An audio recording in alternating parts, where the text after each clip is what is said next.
Hello friends, मैं एक बार फिर से उपस्थित हूँ कहानी तुम सा कोई नहीं का अगला भाग लेकर। इसके पहले भी 16 भाग अपलोड हो चुके हैं। अगर आपने नहीं देखा तो प्लीज़ एक बार मेरे चैनल पर जाकर अवश्य देखें। दोनों ने चौंकते हुए एक साथ पूछा, क्या? यह तो अभी पता चल जाएगा, बोलकर भीमा आगे भागा तो पीछे से अर्नब भी भागा। अरे रुक तो, दादू से क्या शिकायत करने जा रहा है? ज़रा हमें भी तो बताओ। नहीं बताऊंगा, चलिए आप भी मेरे पीछे आइए, अभी पता चल जाएगा। भीमा जितनी तेज़ी से बोल रहा था, अर्नब का कलेजा उतना ही ज़ोर ज़ोर से धक धक हो रहा था। वह रोकते रोकते रह गया, पर भीमा नहीं रुका और भागकर दादू के पास गया। तेज़ी से भागने की वजह से वह हाँफने लगा था। अरे क्या हुआ? क्यों भाग कर आया? और इस तरह क्यों हाँफ रहे हो? और दादू के पास बैठकर सांस को सामान्य करते हुए कहा, दादू, आपसे एक शिकायत है। मुझसे? भीमा ने हाँ में सिर हिला दिया। क्या शिकायत है, बोलो। दादू, भला आपने यह कैसे होने दिया? आपने रोका नहीं, मना नहीं किया, डांटा भी नहीं एक बार। भला इतनी मनमानी कैसे? इधर अर्नब का तो सुनकर गला सूखने लगा कि क्या कहीं भीमा को सब पता तो नहीं चल गया। किस बारे में बात कर रहे हो भीमा? किस बात के लिए मैंने रोका नहीं, डांटा नहीं, यह मनमानी कर लिया? इनकी शादी पर मुहर कैसे लगा दी, कैसे मंजूरी दे दी? दादू कुछ बोलते उससे पहले ही अर्नब भड़क गया। क्या मतलब है तेरा कि शादी पर मुहर क्यों लगा दी? अरे मैं दादू की मर्जी के खिलाफ शादी नहीं की है। तू मुंह बंद रख अपना और दादू को भड़काना बंद कर। भाई, आप तो ऐसे घबरा रहे हो जैसे कि आपने झूठ मूठ की शादी की है। सुनते ही अर्नब के चेहरे पर हवाइयाँ उड़ने लगी। अरे भाई, इतना परेशान मत हो। मेरा मतलब यह है कि आपने ऐसे कैसे गुपचुप तरीके से शादी कर ली, किसी को खबर तक नहीं लगने दिया। अभी 2 दिन पहले ही जब मैंने पूछा इस लड़की के बारे में, तब आपने क्या कहा था? जैसा तुम सोच रहे हो वैसा कुछ भी नहीं है। वह दादू की केयर टेकर है। और अभी क्या हुआ, इसे क्या कहेंगे आप? और ना किसी को बुलाया शादी में, ना किसी को पता लगने दिया, और चुपचाप अकेले अकेले शादी कर ली। तो क्या मैं तुम्हें बुलाकर तुम्हारी भी शादी करवाता उधर? नहीं भाई, शादी तो आप ही करते, पर हम सब तो एंजॉय करते, डांस करते, खाते पीते। हम बरसों से कितना अरमान पाले बैठे थे कि आपकी शादी में खूब डांस करेंगे, एंजॉय करेंगे, लेकिन सारे अरमान पर आपने पानी फेर दिया। और दादू, यह आपको ठीक लगा क्या? भीमा, मैंने तो इस सबके बारे में सोचा ही नहीं। वह शादी कर बहू को घर ले आया, मेरे लिए यही बहुत बड़ी बात है। सुनकर अर्नब ने चैन की सांस ली और कहा, आप दोनों बातें करिए, मैं थोड़ी देर में आता हूँ, कुछ काम है ज़रूरी। लेकिन भीमा भी उसके पीछे आया। अरे ब्रो, फिर आज आप कैसे जाओगे यूएसए? अरे कैसे जाऊँगा मतलब? जैसे तुमने व्यवस्था किया है वैसे जाऊँगा। वैसे जाने की अरेंजमेंट हो गई है ना? हाँ, वह सब तो हो गई है, लेकिन आप भाभी को छोड़कर इतने जल्दी कैसे जा सकते हैं? क्यों नहीं जाऊँगा? तो क्या भाभी को भी लेकर जाएंगे? नहीं नहीं, वह क्यों जाएगी, वो यहीं रहेगी। पर अभी अभी तो आपकी शादी हुई है। हाँ तो क्या हो गया, शादी के चक्कर में काम छोड़ दूँ? तुम्हें पता है ना, मेरे काम से ज़्यादा इम्पोर्टेंट और कुछ भी नहीं है।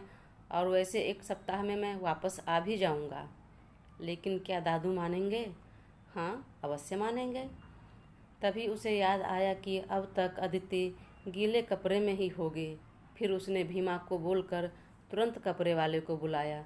अदिति कमरे में गीले कपड़े में बैठी थी, इसलिए उसे बाहर नहीं बुलाया और कुछ कपड़े लेकर वही अदिति के कमरे में जाकर कहा, यह तुम्हारे लिए कुछ कपड़े हैं, ले लो। लेकिन जब अदिति ने कपड़े देखा तो लेने से मना कर दिया।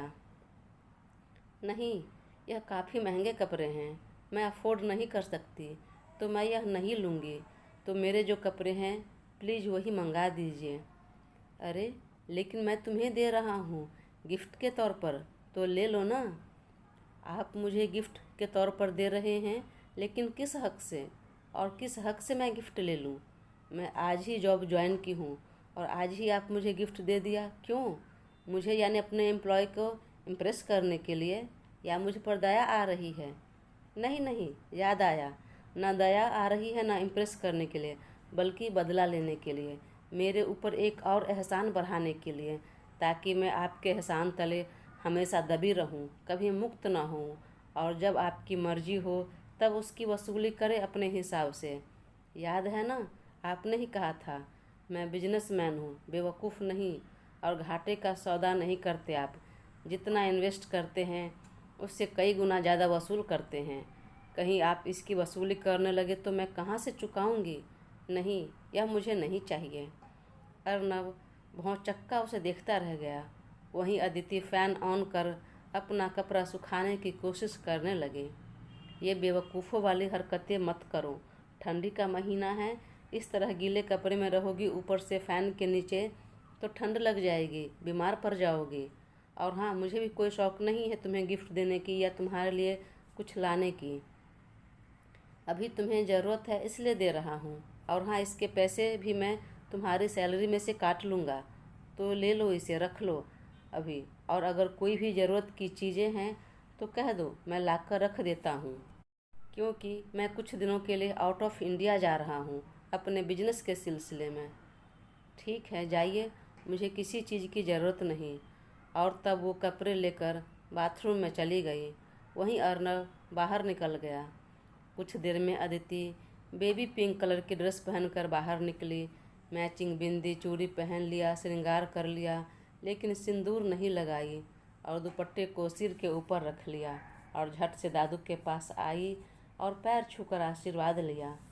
खुश रहो बिटिया, जुग जुग जीती रहो, दादू ने उसकी तरफ देखकर मुस्कुराते हुए कहा। दादू, भला आपने नई नवेली दुल्हन को यह कैसे आशीर्वाद दे रहे हैं? भीमा ने कहा। कैसा आशीर्वाद दिया? क्या गलत कहा मैंने? अरे नहीं दादू, मैंने देखा है अपने गांव में, जब कोई नई नवेली दुल्हन पैर छूती है तो उसे क्या आशीर्वाद देते हैं। क्या? दादू, ये कि सदा सुहागन रहो, दूधो नहाओ, पूतो फलो। बोलकर भीमा हंस दिया तो दादू भी हंसने लगे। वहीं अदिति जरा शर्मा कर पीछे हट गई और अर्नब ने एक बार फिर भीमा को डपट दिया। चलो यहाँ से, हमेशा मुंह चलाते रहते हो, बंद रखो अपना मुंह। मैं अभी झट से जाकर आप सभी के लिए नाश्ता बना कर लाती हूँ, अदिति ने कहा। एक मिनट रुको बेटा, तुम कैसे बनाओगी?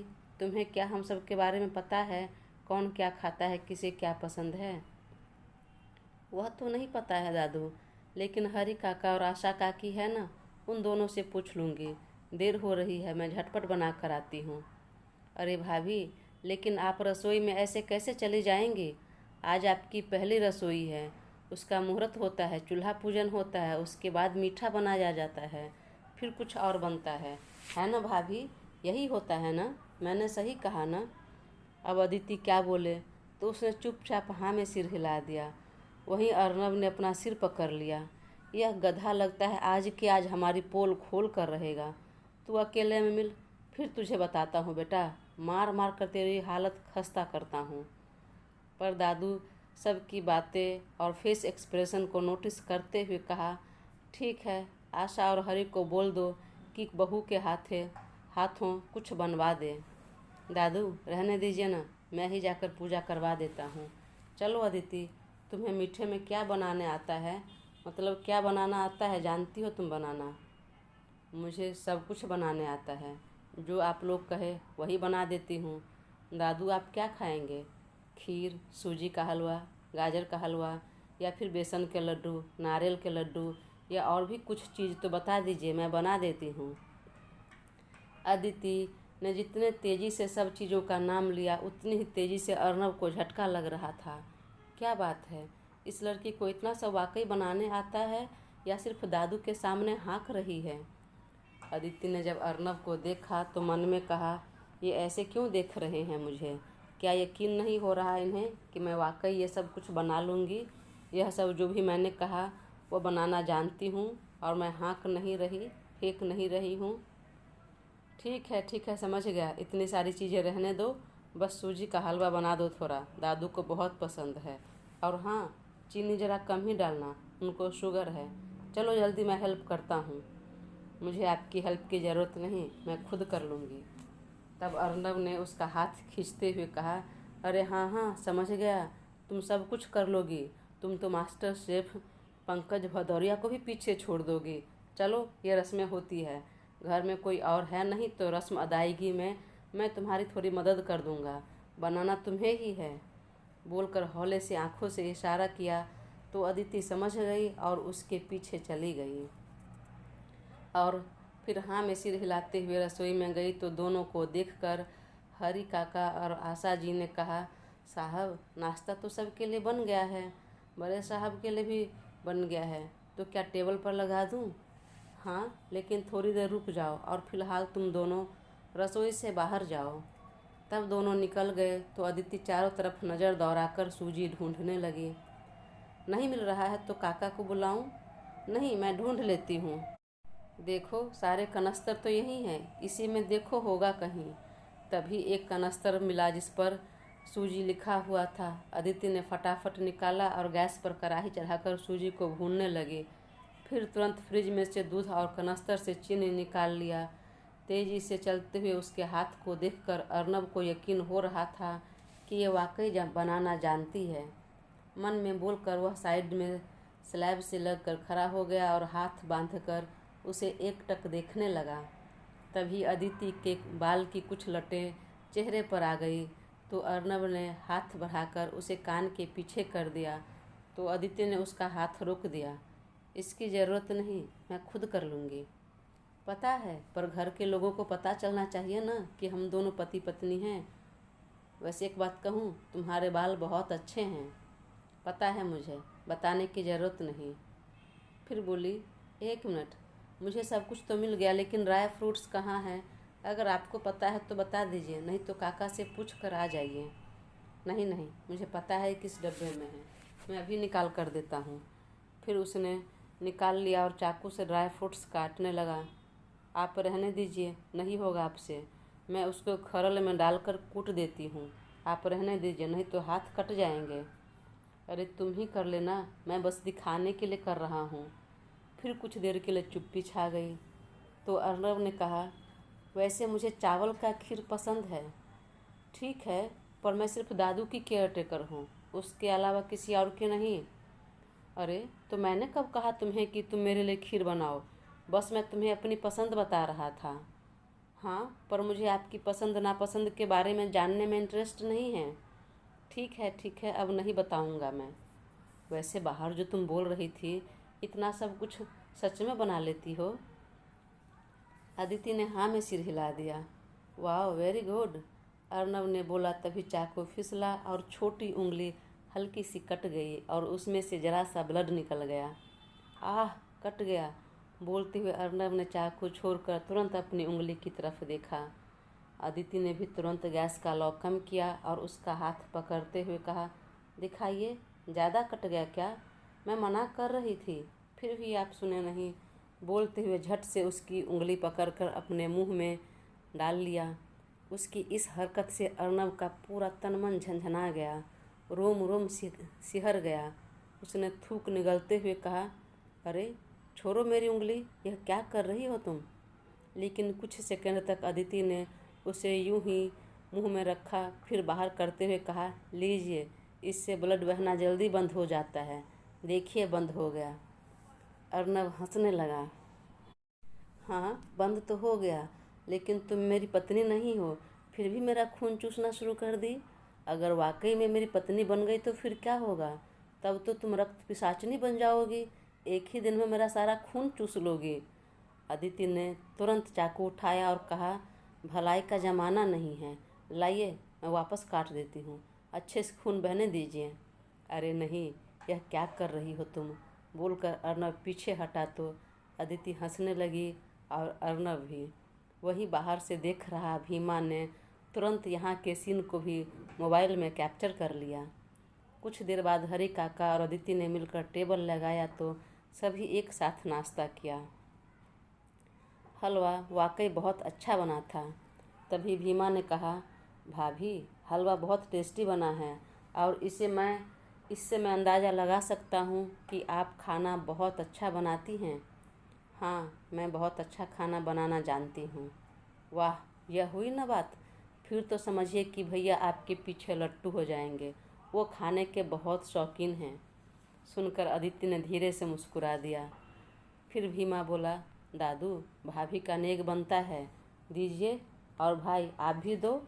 सुनकर अर्नब ने टेबल के नीचे से ही भीमा को एक लात मारा। भीमा चौंक गया तो अर्नब ने हंसते हुए कहा, हम लोग तो दे देंगे नेग, तुम भी दो, तुम्हारी इकलौती भाभी है। भाभी आज से नहीं बल्कि अभी से आपका देवर आपकी हर एक काम के लिए हाजिर रहेगा। जो भी काम हो एक बार बस आप मुझे बता देना, खबर कर देना। दोपहर दिन हो या चौपहर रात हाजिर रहूँगा करने के लिए। बोलकर सब हंस रहे थे, लेकिन दादू चुपचाप बैठे हुए थे, कुछ बोल नहीं रहे थे। वैसे दादू, मैं एक बात बताना भूल गया। क्या? आज शाम को मुझे यूएसए के लिए निकलना है, एक इम्पोर्टेंट मीटिंग अटेंड करनी है। भीमा ने 2 दिन पहले ही सब टाइम टेबल शेड्यूल कर दिया है, तब अभी कैंसिल भी नहीं कर सकता, जाना ज़रूरी है मुझे। ठीक है जाओ। ठीक है तुम जाओ, लेकिन इस बार भीमा को लेकर मत जाना। ठीक है दादू। चलो अदिति, तुम भी कमरे में आओ, ज़रा मेरी पैकिंग में हेल्प कर दो। अदिति ने हाँ में सिर हिलाया और उसके पीछे चल दी। अर्नब अपने कमरे में तो चला गया, लेकिन अदिति बाहर दरवाजे पर ही रुक गई। वह अंदर आने में ज़रा झिझक रही थी। तब अर्नब ने पीछे मुड़कर कहा, अरे अंदर आ जाओ तुम भी। फिर दरवाज़ा बंद करते हुए कहा, तुम यहाँ बैठो, पैकिंग मैं खुद कर लूँगा। वहाँ बस दादू को दिखाने के लिए मैंने तुम्हें साथ में आने को कहा। हाँ जानती हूँ, बोलकर अदिति सोफे पर बैठ गई और चारों तरफ नज़र दौड़ाकर कमरा देखने लगी। वह बहुत बड़ा और आलीशान तरीके से सजाया हुआ कमरा था। महंगा सोफ़ा, पर्दा और दीवार पर विदेशी पेंटिंग्स लगे हुए थे, बड़े बड़े झूमर, और वहीं एक दीवार पर एक बड़ी साइज फ़ोटो लगी थी जिसमें अर्नब के साथ एक बहुत ही खूबसूरत लड़की थी जो दांत दिखाकर हंस रही थी। अदिति गौर से देखने लगी, फिर अर्नब की तरफ देखते हुए पूछा, कौन है ये, आपकी गर्लफ्रेंड? नहीं, उसकी आवाज़ में तल्खी थी, जिसे सुनकर अदिति ने आगे कुछ नहीं पूछा। तब अर्नब ने कहा, पत्नी थी मेरी, मेरा मतलब होने वाली पत्नी। अदिति उठ खड़ी हुई, फिर बोली, अब कहाँ है ये? अर्नब ने अपनी आंखें बंद कर गहरी सांस ली और कहा, अब वो इस दुनिया में नहीं है। Oh sorry. फिर दोनों चुप हो गए। अदिति को जब बोलने के लिए कुछ नहीं सूझा तो उसने कहा, मैं कोई हेल्प कर दूं? नहीं नहीं, बाकी मैंने तो कर लिया है, लेकिन 2-4 कपड़े जो बाहर रह गए हैं वह अच्छे से मेरे वार्डरोब में रख देना। अदिति ने हाँ में सिर हिला दिया। फिर अर्नब ने कहा, सॉरी तुम मत रखना, यह एक्स्ट्रा काम हो जाएगा।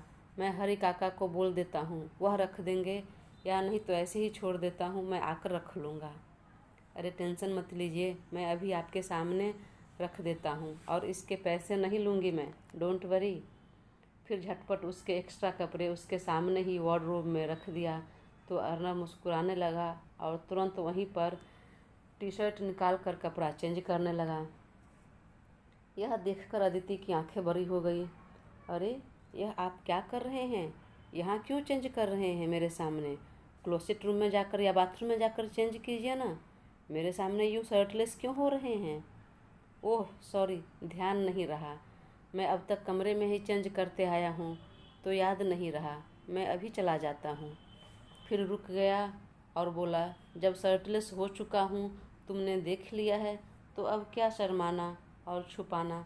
देख लो, वैसे भी अच्छी बॉडी बनाई है मैंने, देखो पूरे 8 पैक एब्स हैं, नज़र तुम्हारी ठहर जाएगी।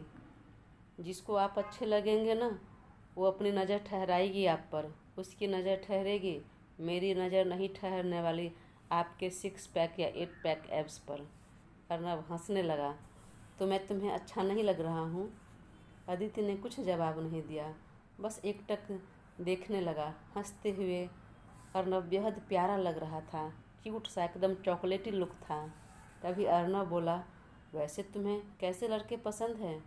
कैसे भी नहीं, मतलब ये कि मुझे लड़के पसंद है ही नहीं। तो क्या तुम्हें शादी नहीं करनी? नहीं। पर क्यों? ऐसे ही। ठीक है चलो, यह तो मजाक की बातें थी, अब सीरियस बातें। मैं जा रहा हूँ, 1 हफ्ते लग जाएंगे आने में। दादू का अच्छे से ध्यान रखना। अगर दादू खुश रहे, उन्हें अच्छा लगा तुम्हारा काम, तो नेक्स्ट मंथ से तुम्हारी सैलरी डबल हो जाएगी। और हाँ, यह रख लो एडवांस पेमेंट। अगर कुछ ज़रूरत हुई तो अपना यूज कर लेना। नहीं सर, फ़िलहाल इसकी ज़रूरत नहीं है मुझे, और वैसे भी घर में रह रही हूँ, सारी सुख सुविधाएं हैं, तो मुझे किसी और चीज़ की ज़रूरत नहीं होगी। तो प्लीज़ मुझे एडवांस में पैसे मत दीजिए। अर्नब ने उसकी आंखों में देखते हुए कहा, कहीं फिर से तुम्हारा इरादा भागने का तो नहीं है ना? अगर भागने का इरादा रहता ना तो रात में ही भाग गई होती। और वैसे भी भाग कर जाऊंगी कहाँ, किसके पास? कोई तो है नहीं मेरा, उसने धीरे से कहा। तो अर्नब ने ठीक से सुना नहीं, तो बोला, क्या कहा तुमने? कुछ नहीं। अगर भाग भी जाऊंगी तो कहीं न कहीं से आप ढूंढ निकालेंगे ही। हाँ, यह बात तो सही है। तो फिर टेंशन मत लीजिए, मैं नहीं भागूंगी। जितना आपने मेरे पीछे इन्वेस्ट किया है, खर्च किया है, एक एक कर चुका कर ही जाऊंगी मैं इस घर से। अर्नब ने उसकी तरफ एक बार देखा और तुरंत उसे हग कर लिया। अदिति सकपका गई और उसकी इस हरकत से वह कुछ समझ नहीं पाई। तभी अर्नब उससे दूर हुआ और थैंक यू कहकर बाहर निकल गया। भीमा उसे छोड़ने के लिए एयरपोर्ट गया।